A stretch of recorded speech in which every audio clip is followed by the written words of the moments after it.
বাংলাদেশে দুই প্রকার যোদ্ধা আছে, এক হচ্ছে ফাইটার যোদ্ধা আর এক হচ্ছে রেমিটেন্স যোদ্ধা। আমরা এখানে যারা আছি সবাই রেমিটেন্স যোদ্ধা।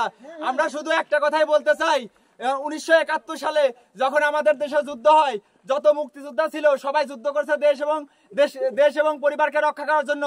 আর আমরা প্রবাসীরা, আমরা সকল প্রবাসীরা দেশ এবং পরিবারকে রক্ষা করার জন্য দিনের পর দিন, বছরের পর বছর প্রবাসের মাটিতে মৃত্যুর সাথে পাঞ্জা লড়ে যুদ্ধ করে যাচ্ছি এবং বাংলাদেশে আমাদের পরিশ্রমের টাকা রেমিটেন্স আমরা বাংলাদেশে পাঠাচ্ছি।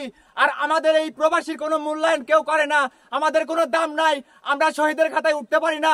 হাজারো মায়ের বুক খালি হচ্ছে এই প্রবাসের মাটি থেকে। আমরা বাংলাদেশের সরকারের প্রতি তীব্র নিন্দা জানাচ্ছি।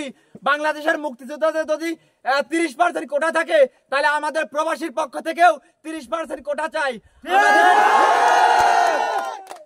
আমরা সকল প্রবাসী, শুধু মালয়েশিয়া প্রবাসী না, আমরা বিশ্বের যত প্রবাসী আছি, প্রবাসী ভাইদের কাছে আমাদের হাত জোর করে রিকোয়েস্ট থাকবে, অনুরোধ জানাচ্ছি সকল প্রবাসী ভাইদেরকে।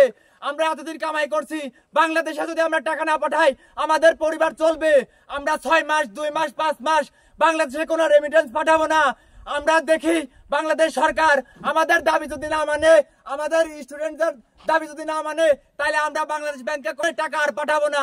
আমাদের দাবি সকল প্রবাসী একজোট,